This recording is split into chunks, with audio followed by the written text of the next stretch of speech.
All in the details, mummy be too.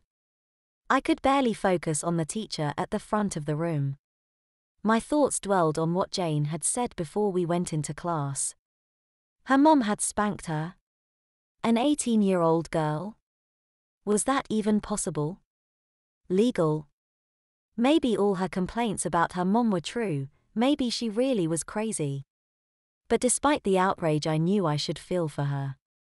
I had to admit that I was feeling something else entirely, and that was the feeling that was keeping me from concentrating on the lesson. The thought of Jane's cute little bear butt on display, her mom's hand repeatedly smacking against it. But of course that was nonsense. Certainly she wasn't spanked bare. It was probably just a swat to her backside as she retreated to her room. But I couldn't really go asking for details. That would be uncouth. Besides, how do you exactly phrase that question? So Jane, did your mom pull down your panties before spanking your butt? No, certainly those things only happened in stories on the internet. Still, imaging Jane flailing around over her mother's knee did do something. Lost in my thoughts, I glanced up at her, staring up at her but as if I might see some evidence of last night's transgressions. Just then Jane bent over to get a pencil from her bag and I caught a quick flash of something. Not evidence of a spanking, but something that took me completely by surprise. Surely that wasn't what I thought it was?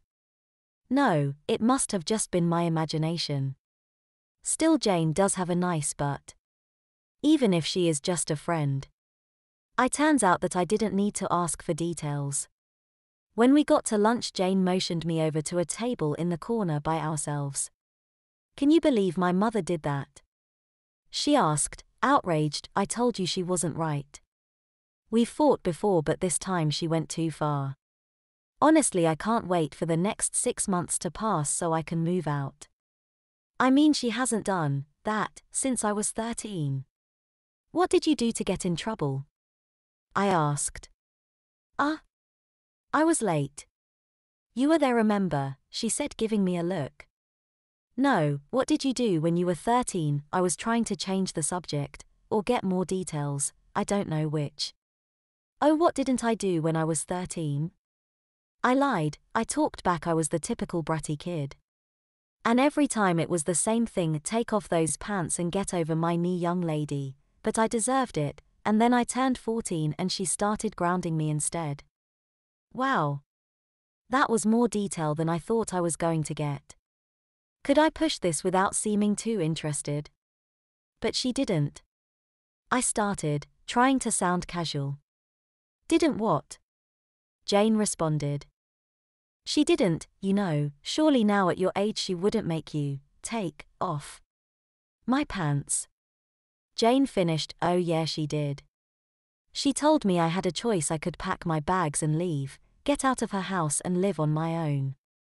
But I don't have any money. Where would I go? You still live at home. I couldn't leave. So she said my other choice was her voice dropped, a spanking. She made me pull down my pants and panties and lay on her lap, and she spanked me. I don't even know how many times. I didn't think it was going to ever end. And then she stopped. Then you what? I asked, hoping I didn't sound too enthusiastic. Then I went to my room. Honestly, she is such a bee. Was that it? I was sure she was going to say something else. Still, I was astounded by what she had told me, and more than a little excited, to say the least. After such a confession, I felt it was probably best just to leave things alone for a while. I wanted to appear, no, I wanted to be, a concerned friend, not some kind of voyeur looking for a fantasy story. I'm sorry you had to go through all that. I feel like it was my fault you got in trouble. I said, trying to come up with a response. No, it was my fault we were late too. I'm not mad at you, I just can't believe my mom. She's such a... I know a bee, I finished for her. Jane smiled. Thanks for listening, you're such a good friend. I hope I didn't ruin lunch with my ranting. No, you're fine, I replied, thinking you have no idea. We hugged, and then as Jane stooped down to pick up her bag, I caught a glimpse of something again. Something that just didn't seem quite right, at least not on an 18-year-old girl.